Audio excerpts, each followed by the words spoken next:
त्रेता युग में जब मुनि वशिष्ठ से राम के राज्याभिषेक का मुहूर्त पूछा गया तो उन्होंने कहा कि शुभ और अशुभ राम से ही प्रकाशित होते हैं।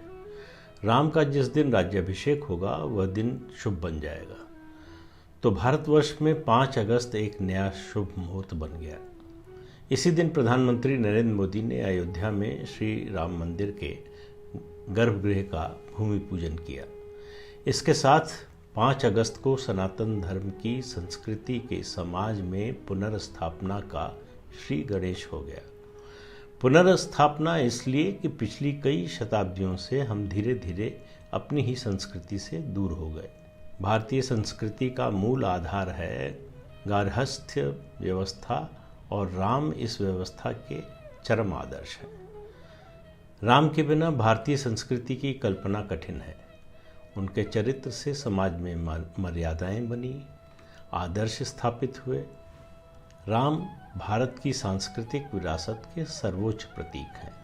वाल्मीकि रामायण के बाल कांड के पहले सर्ग में ऋषि वाल्मीकि नारद मुनि से पूछते हैं कि इस समय इस लोक में कौन गुणवान, शक्तिशाली, धर्म का ज्ञाता, कृतज्ञ, सत्यभाषी, चरित्रवान और सब प्राणियों की भलाई चाहने वाला, क्रोधहीन और तेजस्वी है, जिसके युद्ध में कोप करने पर देवता भी डरते हैं। वह पुरुष कौन है?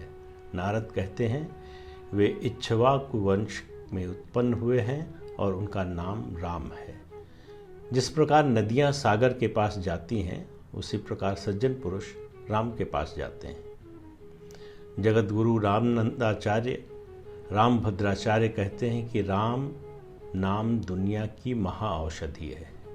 दुनिया की सबसे लोकप्रिय साहित्यिक रचना गोस्वामी तुलसीदास की रामचरितमानस है। राम और भारतीय संस्कृति को अलग करके नहीं देखा जा सकता। ऐसे भगवान राम के जन्म स्थान को लेकर 500 साल तक अपने ही देश में संघर्ष करना पड़ा। इससे बड़ी विडंबना क्या हो सकती है?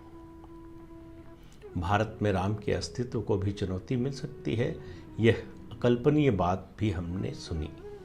राम पर बाबर को तरजीह देने वाले भी इसी देश के नागरिक हैं, जो मूल रूप से जो कुछ भारतीय है उसके विरोध में खड़ी है कि भारतीय धर्म और दर्शन के इतिहासकारों ने दारा शिकोह के समुद्र संगम जैसे ग्रंथों की उपेक्षा की। इतना ही नहीं है, अलबिरूनी, शेख मुबारक, नागौरी, अब्दुल रहीम खान खाना, मलिक मोहम्मद जायसी और नज़ीर अकबराबादी के लिखे को भी महत्व नहीं दिया गया। सनातन धर्म और संस्कृति पर लिखने वाले तमाम लोगों को हमेशा यह शिकायत रही।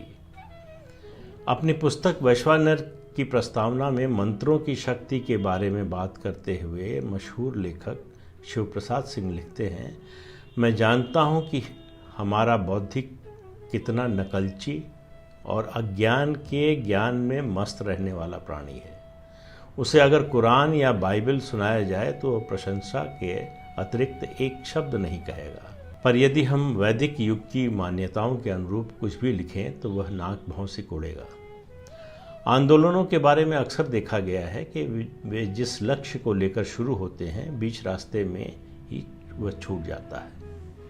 साल 1949 से चल रहे मुकदमे और उससे पहले के संघर्ष को देखते हुए किसी को यह उम्मीद नहीं थी कि राम जन्म स्थान पर कभी राम मंदिर बन पाएगा।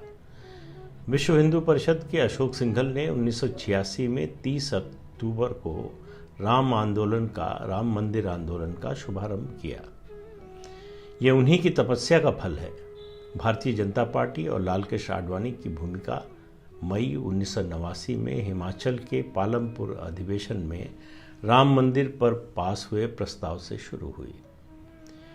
पिछले 30 साल में अयोध्या आंदोलन से भाजपा को राजनीतिक फायदा और नुकसान दोनों हुआ है। 6 दिसंबर 1992 को विवादित ढांचा गिरने के बाद इस मुद्दे पर भाजपा की विश्वसनीयता खत्म सी हो गई थी। उसके विरोधी तंज करते थे कि रामलला हम आएंगे, मंदिर वहीं बनाएंगे, लेकिन तारीख नहीं बताएंगे। नरेंद्र मोदी के प्रधानमंत्री बनने के बाद मंदिर समर्थकों की उम्मीद बढ़ी, पर पहले कार्यकाल में कोई ठोस पहल न होने से निराशा हुई। दूसरे कार्यकाल में सरकार ने 2 नहीं बल्कि 3 ऐसे काम किए जिसको आम लोग असंभव मानकर चल रहे थे। 3 तलाक की कुप्रथा खत्म हो सकती है, यह तो इसके खिलाफ आंदोलन करने वाली मुस्लिम महिलाओं को भी नहीं लगता था।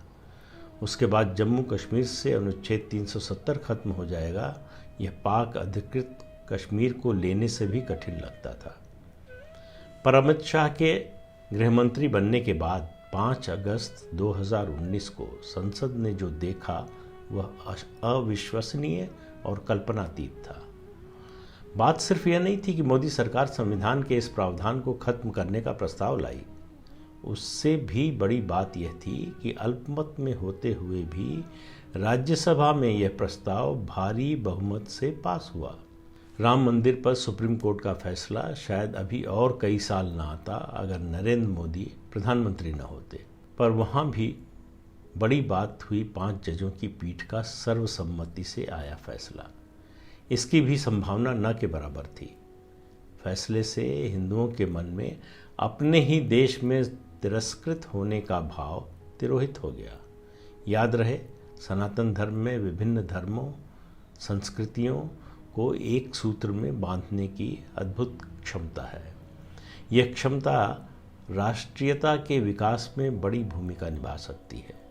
डॉक्टर हर्ष नारायण ने अपनी पुस्तक भारतीय सनातन संस्कृति विविध आयाम में लिखा है कि धर्म और अध्यात्म की ठोस भूमिका के बिना नैतिकता की अट्टालिका खड़ी ही नहीं हो सकती।